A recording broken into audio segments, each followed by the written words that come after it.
Hello friends, welcome back to media talks. நான் உங்கள் மௌனிகா.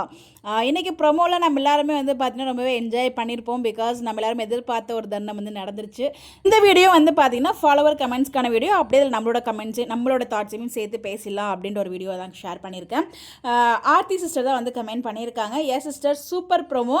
ஆனால் இந்த சித்தப்பா நினைத்தா ரொம்ப பயமாகவும் இருக்குது. பிகாஸ் ஆஃப் வீக்கா அண்ட் குட்டி வீக்கா பார்ப்போம் அப்கமிங் எபிசோட் அப்படின்னு சொல்லிட்டு. ஸோ வந்து சித்தப்பா நினச்சா ரொம்ப பயமாக இருக்குது. வீக்காவையும் குட்டி வீக்காவையும் வந்து அதாவது ஆகிடுமோ அப்படின்ற மாதிரி அவங்க ஃபீல் பண்ணி ஷேர் பண்ணியிருக்காங்க. பட் நம்ம பொறுத்த வரைக்கும் கண்டிப்பாக வந்து நெகட்டிவ் இல்லாமல் சீரியல் மூவ் ஆகாது. ஏன்னா நமக்கு அதாவது வீக்கா ஃபேன்ஸ்க்கு ஃபுல் எபிசோடுமே வீக்காக காமிச்சா நம்ம வந்து என்ஜாய் பண்ணிட்டு வாயை பொழந்துட்டு வாயில் இருக்க 32 பல்லையும் பொழந்துட்டு பார்ப்போம். அதில் எந்த ஒரு டவுட்டுமே இல்லை. பட் ஆனால் எல்லாருமே பார்க்கணுன்னா ஸோ வந்து எல்லா செல்ஸ்லுமே இருக்க நெகட்டிவிட்டி மாதிரி இதுலேயும் நெகட்டிவிட்டி இருந்தால் தாங்க அங்கே சீரியல் மூவ் ஆகும். நம்ம லைஃப்லேயே வந்து பார்த்திங்கன்னா எவ்வளோ நெகட்டிவிட்டி இருக்குது அதெல்லாம் நம்ம கடந்து போகலையா, அந்த மாதிரி அவங்களுக்கும் சில நெகட்டிவிட்டிஸ்க்கான ஒரு ட்ரிகர் பாயிண்ட்டாக வந்து பார்த்திங்கன்னா இப்போ சித்தப்பா இங்கே இருக்காரு.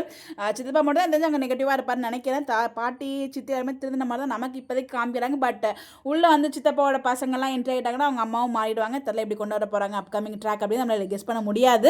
ட்ராக் இன்ட்ரெஸ்டிங்காக மூவ் ஆகணும்னா ஸோ இந்த மாதிரி பல நெகட்டிவிட்டிஸ் அதுலேருந்து நம்ம வீக்காக எப்படி ஒன்று சேர்ந்து வராங்க அப்படிங்கிறது எல்லாத்தையும் அதுலேருந்து எப்படி மீண்டு வராங்க இதெல்லாம் தான் நம்மளுக்கு அப்கமிங் இன்ட்ரெஸ்டிங்காக மூவ் ஆகும். பட் என்னன்னா வீக்காக பிரிக்கக்கூடாது. அதுதான் வீக்காவோட ஒரே ஒரு வேண்டுதல். வீக்கா ஃபேன்ஸோட ஒரே வேண்டுதல் தவிர நெகட்டிவ்ஸ் இருக்கக்கூடாது அப்படிங்கிற மாதிரி நம்ம கிடையாது. அதில் இருந்தால் தான் வந்து நமக்கும் கொஞ்சம் இன்ட்ரெஸ்டிங்காக இருக்கும். எல்லா ஃபேன்ஸுமே காமன் ஆடியன்ஸும் வந்து பார்த்தீங்கன்னா இது வந்து எல்லாருமே பார்ப்பாங்க. ஸோ நமக்குமே டிஆர்பி ஏறும். அதுக்காகயாச்சும் வந்து பார்த்தீங்கன்னா இந்த மாதிரி சீரியல் சீன்ஸ்லாம் வேணும், வேறு வழி கிடையாது. பட் எனிவேஸ் வீக்காவை பிரிக்காமல் எங்களுக்காக எல்லாத்துலேயும் சேர்த்து வச்சுருந்தீங்கன்னா அதுவே எங்களுக்கு போதும். அதுவே எங்களுக்கு நீங்கள் செய்கிற மிகப்பெரிய உதவி. நன்றி.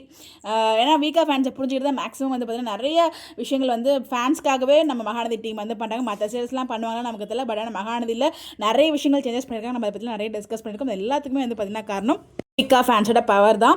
இந்த இடத்துல இவங்க சித்தப்பா ஒரு பக்கம் ஒரு ட்ரிகர் பாயிண்ட்டாக இருக்காரு. அங்கே வந்து யமுனாவும் கங்காவும் இருக்காங்க. ஸோ அந்த வீடு விஷயமும் போயிட்டுருக்கு. பார்க்கலாம் என்ன மாதிரி கொண்டு போகிறாங்க ட்ராக் அப்படின்னு சொல்லிட்டு. ஸோ சைட் பை சைட் கொண்டு போகிறாங்களா, ஒவ்வொரு ப்ராப்ளமாக மூவ் பண்ணுறாங்களா வெயிட் பண்ணி தான் பார்க்கணும். இன்ட்ரெஸ்டிங்காக மூவ் பண்ணுவாங்க நம்பிக்கை இருக்குது நம்ம டீம் மேலே. ஸோ பார்க்கலாம். உங்களுடைய கருத்துக்களை மறக்காமல் கமெண்ட்டில் ஷேர் பண்ணுங்கள். இந்த மாதிரி அப்டேட் தெரிஞ்சுக்க நம்மளோட சேனலை ஃபாலோ பண்ணிக்கோங்க. Bye bye. பட் என்ன பண்ணாலுமே வீக்காக்கும் குட்டி வீக்காக்கும் எதுவும் ஆகாது. அது நம்மளுக்கு தெரிஞ்ச விஷயம் தானே.